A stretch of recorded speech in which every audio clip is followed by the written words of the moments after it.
Bienvenidos a Casos Criminales, el espacio donde el crimen y la diversidad se cruzan. Yo soy el señor bla bla bla y cada semana les contaré historias reales de crímenes que han marcado y muchas veces sacudido a la comunidad LGBTTIQA+. Casos que han sido silenciados, ignorados o distorsionados por los medios tradicionales, pero que aquí tendrán voz, contexto y justicia narrativa. Desde desapariciones inexplicables hasta homicidios impunes, desde persecuciones institucionales hasta actos de resistencia. Este podcast explora el lado más oscuro de la historia queer, no para asustarte, sino para visibilizar, porque nuestras vidas importan y nuestras historias también. Prepárate para escuchar los casos criminales.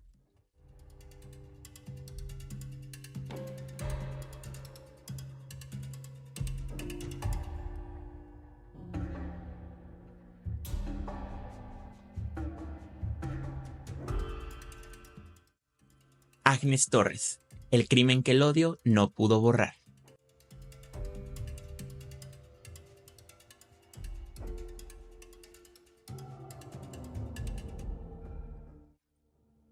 Dicen que el silencio de la noche puede ocultar secretos oscuros, pero hay historias que por más que se intenten enterrar, terminan hablando más fuerte que nunca. Hoy te voy a contar la historia de una mujer que usó su voz para defender a quienes no la tenían. Una mujer que transformó el dolor en lucha y cuyo asesinato se convirtió en un grito nacional contra la violencia de género y la transfobia en México. Este es el caso de Agnes Torres Hernández, psicóloga, activista, mujer trans, una víctima del odio, pero también un símbolo eterno de resistencia.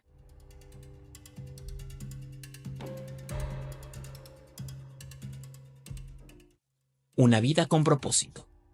Agnes nació en Puebla en 1983. Desde temprana edad se sabía distinta, no por lo que la sociedad le decía, sino por lo que ella sentía adentro.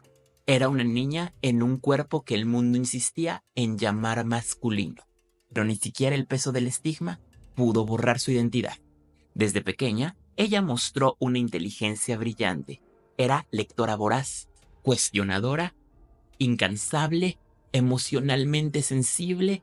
En la preparatoria ya destacaba por su capacidad para debatir temas complejos y por su compromiso con las causas sociales más nobles. Estudió psicología en la Universidad Veracruzana y no tardó en convertirse en una voz muy respetada dentro de los movimientos LGBT+, no solo por su inteligencia, sino porque tenía algo que la mayoría callaba: la capacidad de hablar con humanidad sobre el dolor. Agnes daba talleres en escuelas, participaba en foros académicos, colaboraba con instituciones como la Secretaría de Salud, el Consejo Nacional para Prevenir la Discriminación y varias organizaciones civiles. Era, además, una referencia viva para otras mujeres trans. Muchas la buscaban para entender cómo tramitar su transición, cómo acceder a los servicios médicos, cómo resistir la discriminación laboral. Agnes era una red de contención. Vivir como mujer trans en México. Ser mujer trans en México no es fácil. De hecho, es una sentencia de riesgo. Según datos de la organización Letra S, en la última década, México ha estado entre los 3 países con más crímenes de odio contra personas LGBT+ en el mundo. Y de esos, más del 80% tienen como víctimas a mujeres trans. Agnes lo sabía, no solo lo vivía, lo estudiaba. En sus conferencias hablaba de cómo el sistema médico patologizaba las identidades trans, de cómo las escuelas expulsaban a estudiantes trans sin justificación, de cómo los medios las ridiculizaban o las convertían en objeto de burla. Y aún así, Agnes seguía luchando, no se escondía, usaba su nombre social, vestía con elegancia, hablaba en público con orgullo, sabía que ser visible también era un acto de valentía. Pero la visibilidad también te convierte en un blanco, y Agnes lo fue. La cita que terminó en pesadilla. El 9 de marzo de 2012, Agnes salió de su casa con una sonrisa. Había aceptado la invitación de un joven llamado José Abraham Mene, quien le había escrito días antes por redes sociales. Agnes no sospechó nada raro. Era común que la contactaran para entrevistas, invitaciones a debates e incluso citas. Ese día, él se ofreció a recogerla para ir a una supuesta fiesta. Pero Agnes nunca volvió. Las horas pasaron. Su teléfono dejó de responder. Su familia, preocupada, intentó localizarla. Publicaron su foto en Facebook, llamaron a hospitales, comisarías, conocidos. Nada. Fue hasta la madrugada del día siguiente, el 10 de marzo, cuando se dio el hallazgo, en un paraje aislado de San Jerónimo Coyula, cerca de Atlixco, Puebla. Su cuerpo apareció abandonado en una barranca. Estaba semidesnuda. Tenía una herida profunda en el cuello. Había sido golpeada, torturada y luego quemada. El informe forense reveló que Agnes sufrió violencia física y sexual extrema. Una ejecución pensada, fría, inhumana. La indignación. La noticia corrió como pólvora. Las redes sociales estallaron. Colectivos LGBT+, activistas, académicos, personas comunes, políticos, todos con una sola exigencia: justicia para Agnes. Lo que más indignó fue la respuesta oficial. La Procuraduría de Puebla insinuó que el crimen fue un malentendido pasional, producto de una sorpresa, al descubrir que Agnes era trans. Una narrativa transfóbica, inaceptable, culpabilizadora. ¿Acaso ser trans justifica asesinato? Las organizaciones lo dejaron claro. Eso no fue un crimen pasional, fue un crimen de odio por identidad de género. Y lo que vino después lo confirmó.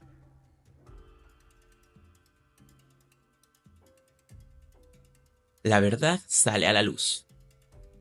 La presión mediática obligó a las autoridades a investigar de verdad. El 22 de marzo, apenas 12 días después del hallazgo, se anunció la detención de 5 hombres: José Abraham N., Luis Alberto N., Luis Prisciliano N., Iván N. y Bernardo N.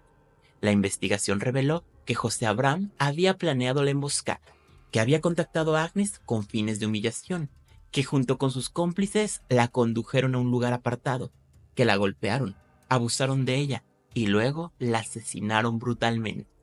Fue premeditado, y aunque los medios evitaron usar la palabra correcta, lo que ocurrió fue un transfeminicidio. El legado de una mujer que no se rindió. Después de su asesinato, Agnes se convirtió en un símbolo. Marchas en Puebla, en Ciudad de México, en Jalapa y en Mérida. Carteles con su cara, gritos de rap, velas encendidas. Su historia fue retomada por Amnistía Internacional, Human Rights Watch, ONU Mujeres. México fue puesto en evidencia ante el mundo, pero no se quedó solo en protesta. En 2013, un colectivo de Puebla propuso una ley de identidad de género. La llamaron Ley Agnes.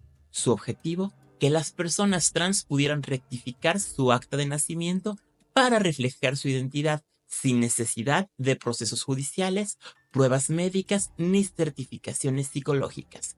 Pasaron años, se archivó, se bloqueó, se reintentó, pero no se olvidó. Finalmente, el 25 de febrero de 2021, el Congreso de Puebla aprobó por unanimidad la Ley Agnes. 9 años después, pero su nombre llegó al papel. ¿Cuántas más? El caso de Agnes es dolorosamente emblemático, porque es la excepción, porque sí hubo detenciones, porque sí hubo una condena, porque sí hubo reforma legislativa, pero la mayoría de las mujeres trans asesinadas en México no tienen ese final. Cientos de casos quedan impunes y muchas ni siquiera son identificadas correctamente en las estadísticas. Les llaman hombres vestidos de mujer. Los clasifican como crímenes comunes. Las desaparecen 2 veces. En México, vivir como mujer trans es resistir cada día al acoso, a la exclusión, a la pobreza, a la policía, a la muerte. Agnes sabía todo eso y aún así eligió vivir sin miedo. Su nombre, su historia, su fuego. Agnes Torres no fue una víctima, fue una pionera, fue una hermana, fue una guía. Quisieron borrarla, pero hoy está en los libros, en los congresos, en las calles, en las luchas, en las leyes y en cada persona que se atreve a vivir su verdad. Decimos su nombre porque decir su nombre es resistir. Decimos su nombre porque el odio no podrá callarla. Decimos su nombre porque mientras la recordemos, Agnes Torres está viva y será recordada por siempre. Terrence Williams, víctima de un miembro de la ley. Terrence Dion Williams nació el 17 de enero de 1976. Era el menor de 4 hermanos. Vivía en Naples, Florida. Trabajaba en un asadero local y ocasionalmente conducía autos sin licencia para ganarse unos dólares extra. Era un hombre alegre, cercano a su madre Marcia, quien tenía 4 hijos. Conocido por sus bromas, su actitud relajada y por ser de esos que podían hacer reír a cualquiera. En los registros oficiales, Terrence no figuraba como una persona problemática. Sí había tenido algunas multas en su pasado por conducir sin licencia, pero no tenía antecedentes penales graves. Era un hombre común en búsqueda de una vida mejor, pero también era negro, y gay, y pobre. 3 marcas que, en muchos lugares de los Estados Unidos de Norteamérica, pueden convertirse en sentencia. El día que desapareció. La mañana del 11 de enero de 2004, Terrence pidió prestado el auto de un compañero de trabajo para ir a una fiesta. A las 6 de la mañana del día siguiente, el vehículo fue remolcado desde el estacionamiento de Naples Memorial Cemetery por un agente del sheriff del condado, Stephen Calkins. Según Calkins, el coche estaba mal estacionado, pero cuando se le preguntó quién lo había conducido allí, respondió que no recordaba. Mintió en el informe. No mencionó haber tenido contacto con nadie, pero sí lo había tenido. Varios trabajadores del cementerio reportaron haber visto cómo Calkins detenía a un hombre joven, afroamericano, que coincidía perfectamente con la descripción de Terrence. Dijeron que lo esposó y lo metió a la patrulla. Ese fue el último momento confirmado en que alguien lo vio con vida.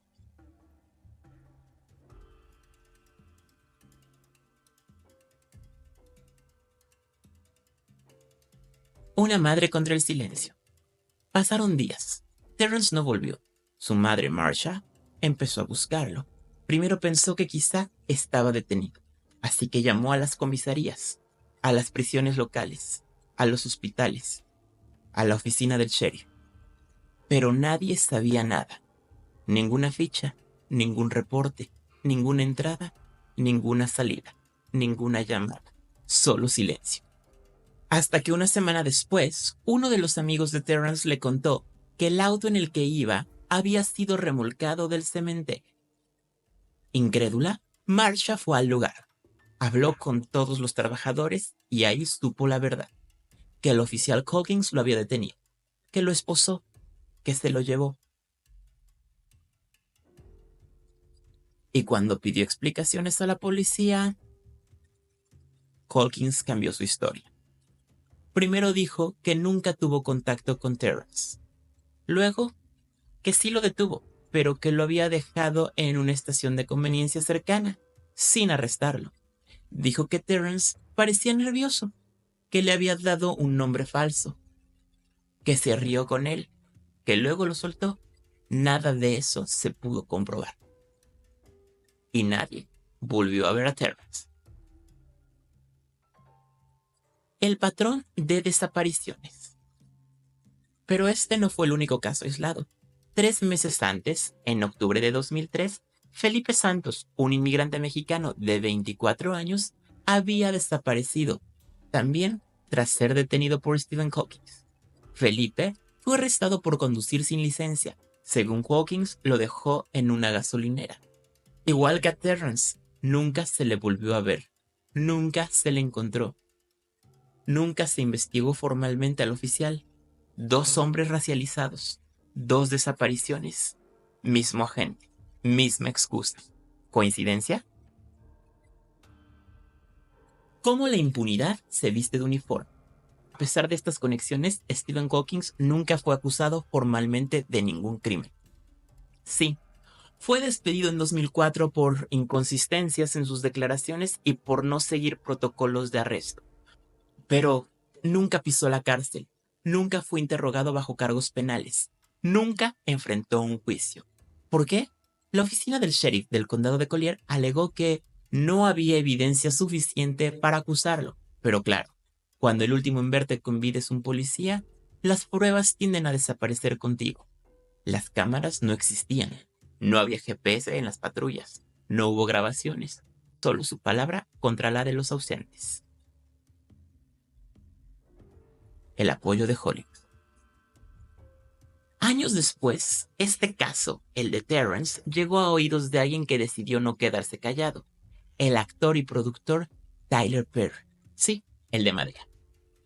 En 2013, Perry ofreció una recompensa de $100,000 por información que condujera a la verdad sobre lo ocurrido con Terrence y Felipe. Luego, la aumentó a 200,000. Luego llegó al $500,000. Con el apoyo de organizaciones como Black and Missing Foundation, la historia fue contada en documentales, podcasts y programas como Never Seen Again. Pero hasta hoy, no ha aparecido ninguna prueba nueva. Solo el dolor persistente de una madre y el eco de una justicia que no llega. El factor queer. Aunque muchas versiones oficiales han omitido este detalle, Terrence era un hombre gay. Vivía su sexualidad con libertad, aunque con cierta discreción debido al entorno conservador de su comunidad. En el análisis interseccional del caso, activistas han señalado que su orientación sexual, además de su raza y estatus socioeconómico, pudieron ser factores en la forma en la que fue percibido por parte de la policía. Un joven negro, gay, sin licencia, detenido por un hombre blanco con historial de desapariciones. Un blanco perfecto. Un cuerpo desechable para la policía. Un cuerpo desechable para un sistema que no reconoce todas las vidas como iguales. ¿Qué nos dice este caso?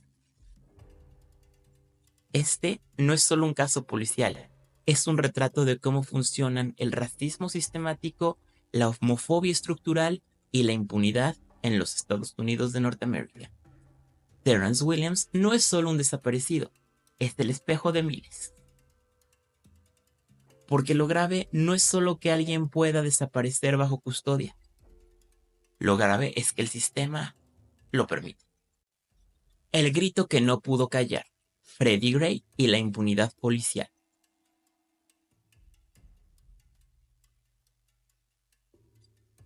Una columna vertebral rota. Un joven esposado, encerrado en una camioneta policial. Un viaje que nunca debió terminar en muerte. Y sin embargo, terminó ahí. En el corazón de Baltimore. Bajo custodia. Bajo vigilancia. Bajo silencio. Este es el caso de Freddie Gray. Un joven negro.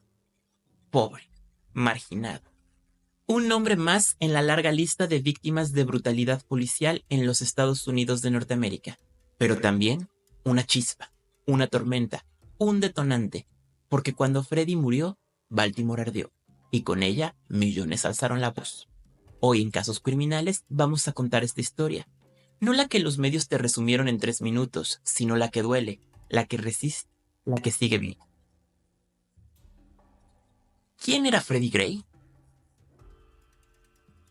Freddie Carlos Gray Jr. nació el 16 de agosto de 1989 en Baltimore, Maryland. Creció en una comunidad empobrecida, una de tantas olvidadas por el sistema. La violencia, la falta de servicios públicos, el racismo estructural, todo eso era parte de este paisaje. Freddie, junto a su hermana y su hermano gemelo, fue criado por una madre con discapacidad cognitiva. Vivían en viviendas sociales infestadas de plomo.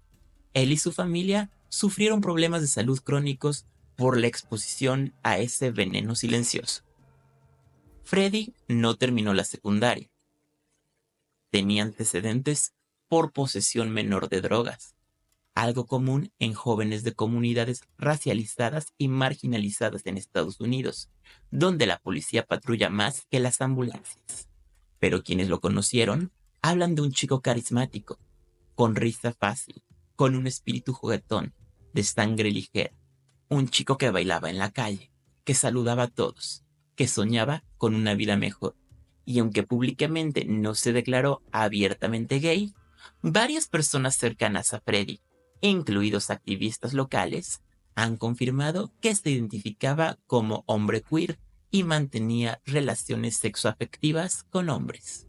Una identidad que, en contextos de pobreza y violencia, puede ser doblemente peligrosa. Un arma de dos filos que es mortal.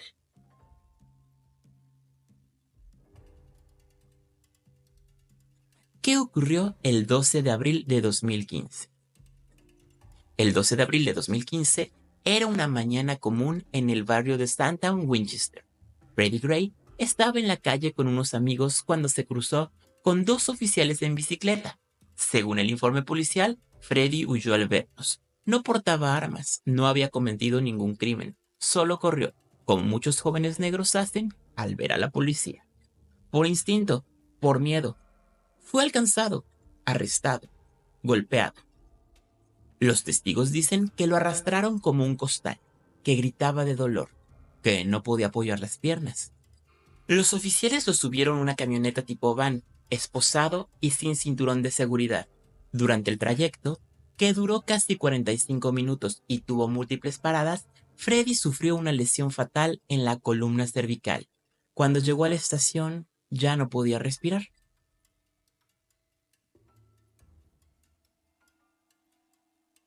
Murió una semana después, el 19 de abril de 2015.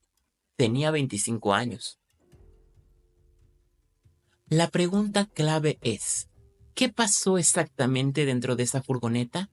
Nadie lo sabe con certeza, porque no hay cámaras, solo las versiones de los 6 oficiales implicados, desde los 2 que iban en las bicicletas hasta los que lo recibieron en la estación. Lo que sí sabemos es que Freddy pidió ayuda, que gritó que no podía respirar, que golpeó con la cabeza contra el interior, que lo ignoraron, que en algún momento su médula espinal se seccionó entre la tercera y la cuarta vértebra cervical, una herida que según expertos es equiparable a un impacto de accidente automovilístico sin cinturón. Y aquí viene la parte más siniestra. El procedimiento estándar de la policía de Baltimore exige colocar cinturones de seguridad a los detenidos. Freddy no lo tenía. Tampoco recibió atención médica cuando lo pidió. Fue una forma de tortura pasiva. Lo dejaron morir en movimiento. Y esta práctica, lamentablemente, tiene nombre en la jerga policial. Un rough ride, una carrera dura, un castigo informal para quienes se portan mal. La reacción nacional. Cuando la noticia estalló, Baltimore no lo resistió. Las calles se llenaron de protestas, primero pacíficas, luego más intensas. Miles de personas, en su mayoría negras, salieron a gritar: Justice for Freddie, Black Lives Matter, no justice, no peace. La policía respondió con gases, con escudos, con arrestos, con violencia. La Guardia Nacional fue desplegada. Incluso se declaró el estado de emergencia.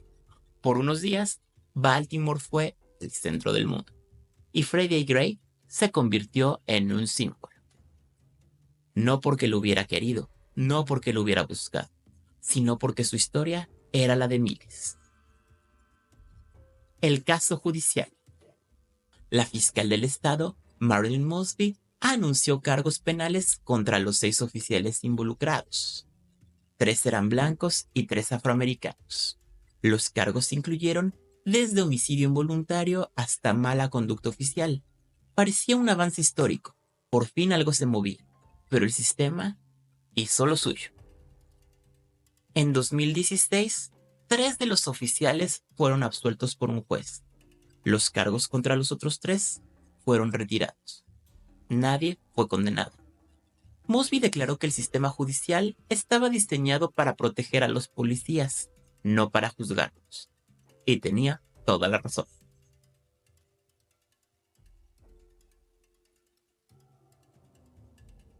Racismo, clase y queerfobia. Freddie lamentablemente no solo fue víctima del racismo policial, también del desprecio hacia los cuerpos pobres, racializados y queer. Aunque su identidad sexual no fue el centro de la cobertura mediática, activistas LGBTQ+ afroamericanos lo han reclamado como un símbolo de las múltiples opresiones que atraviesan todos los hombres queer negros en los Estados Unidos. Porque no basta con que te maten por ser negro, también te pueden matar por ser simbólicamente queer. También te pueden desaparecer si eres gay. Callarte, invisibilizarte. Muchos medios omitieron su orientación, otros, peor aún, la ridiculizaron, pero en los márgenes su nombre se volvió una bandera. Freddie es parte de esa historia. El legado de Freddie Gray. Tras su muerte, la ciudad de Baltimore firmó un acuerdo con el Departamento de Justicia para reformar su sistema policial. Se prometieron cambios estructurales, entrenamiento, supervisión, pero al día de hoy las cosas no han mejorado del todo. Los asesinatos continúan, la violencia sigue. La familia Gray recibió una compensación civil de $6.4 millones, pero ningún agente fue castigado. En la práctica, el mensaje fue muy claro. El sistema prefiere pagar que castigar. Su nombre sigue siendo un grito. Freddie Gray no murió en vano. Freddie Gray no murió en un callejón. Murió bajo custodia, en manos del Estado. Y su historia no terminó con el juicio. Su nombre hoy en día sigue vivo en pancartas, en murales, en canciones. Sigue en los labios de quienes no lo olvidan. Sigue en los labios de quienes él representó. Porque Freddie no solo fue víctima de un sistema policial, pero nosotros lo recordamos y por eso decimos hoy en día su nombre. Nos escuchamos en el próximo episodio de Casos Criminales, donde lo que otros callan, nosotros lo gritamos. Yo soy el señor bla bla bla, nos vemos.